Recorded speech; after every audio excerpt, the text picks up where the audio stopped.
Coming up on today's episode of Technoid, the iPhone SE Plus rumors are starting to pile up, and I'll discuss when you can realistically expect a follow-up to the iPhone SE and what tricks Apple might incorporate with this new phone.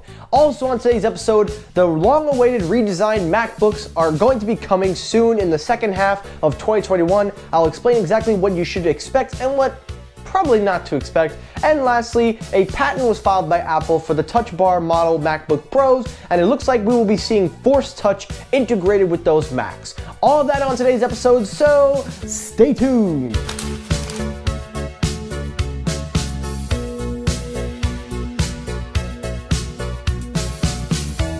Yo, what's happening everybody? Michael here, welcome back to Technoid. Yep, boys and girls, I am not waiting till December. We're hitting the Christmas switch now.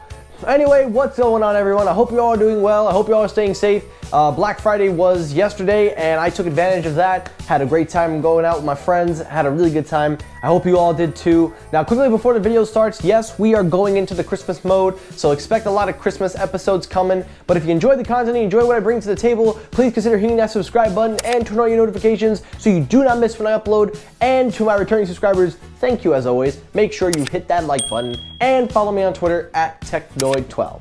All that out of the way, let's get it going.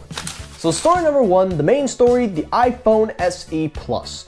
Now as you know, the iPhone SE is considered a very well-built and well-sold smartphone for Apple, not just because it's an iPhone, but because it's the current cheapest iPhone that Apple offers at $399 respectively. It takes the body of the iPhone 8 and giving it the specs of last year's phone, but still maintaining a very strong and reliable smartphone for the money. Pretty much giving you a mid-range for Apple. And a lot of people are levitating towards it, a lot of people are buying into it, and it looks like Apple's gonna follow up with this with the long-awaited SE Plus. Now of course, the rumors in the beginning were a little vague, but according to Ming-Chi Kuo reports that Apple suppliers Genuine Electronic Optical is going to be focusing on this area of growth for future growth in contrast with Apple's next generation iPhone SE. Kuo goes on and explains that investors are not to expect announced to such financial agreements as of now, but we can expect that this agreement will help with not only the reduced cost of the iPhone SE by a few more dollars, but the increased mass of the iPhone SE Plus. This will then lead into the Q2 of 2021, where we will then see the follow-up to the iPhone SE. Now, considering the sales are relatively strong for the iPhone SE, it kind of makes sense for Apple to go this route, but taking a further look, it looks like they're going to only release the SE Plus. It will retain the same A13 chip according to Kuo. It will have a 5.5-inch display.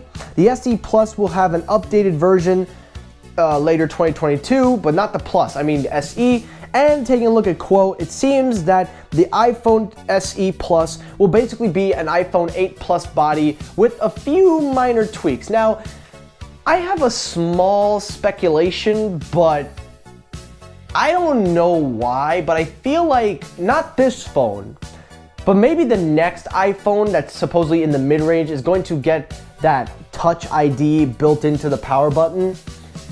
And I'm kind of thinking, would Apple put it in the SE Plus?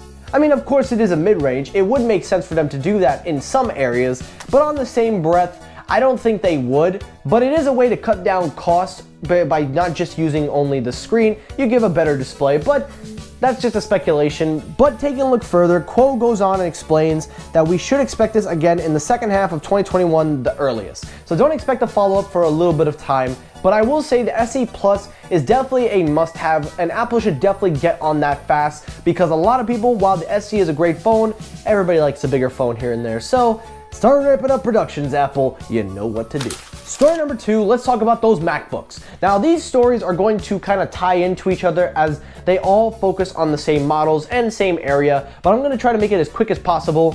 But quickly, let's talk about the new MacBook Touch Bar patent. Now, according to 9to5Macs by usual, Apple has filed for a patent which in detail shows that the Touch Bar on the Touch Bar MacBook Pros are looking to be Force Touch sensitive. What this does is that feature in your iPhone where you press down on the display and you get a little haptic feedback. They are trying to bring that feature over to the MacBook Pro and make it somewhat useful for users. Now listen, I don't know about you guys, but the Touch Bar just feels like a gimmick. It doesn't feel like a practical device. But with that said though, by adding more features and more useful implementations, it would make the sense for Apple to kind of put something like that in the Touch Bar.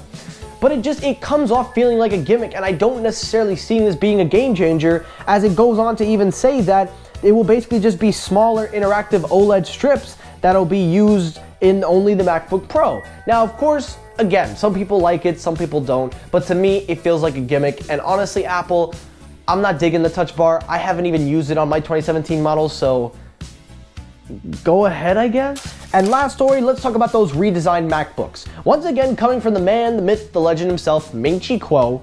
According to Kuo, the new MacBook models with the Apple silicones are scheduled to be released in the second half of 2021. Again, as you can see, iPhone SE Plus, MacBooks, you start to see the pattern.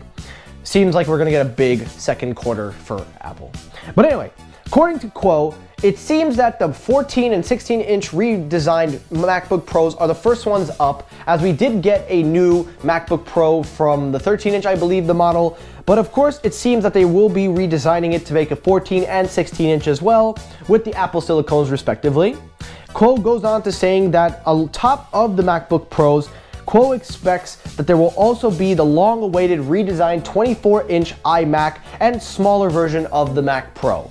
Now listen, I think the main thing that we really need to redesign is the iMac. The iMac really, really needs a redesign. Not because it's outdated, not because it's terrible, but if you look at the current computers and then you look at the iMac, you could see that the current computers look a lot more slimmer in bezel, but they also have a futuristic theme to them.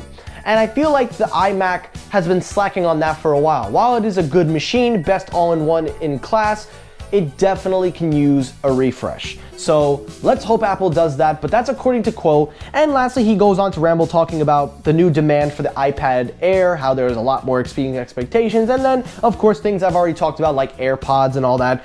But basically, the MacBook is going to be the center of attention going into 2021.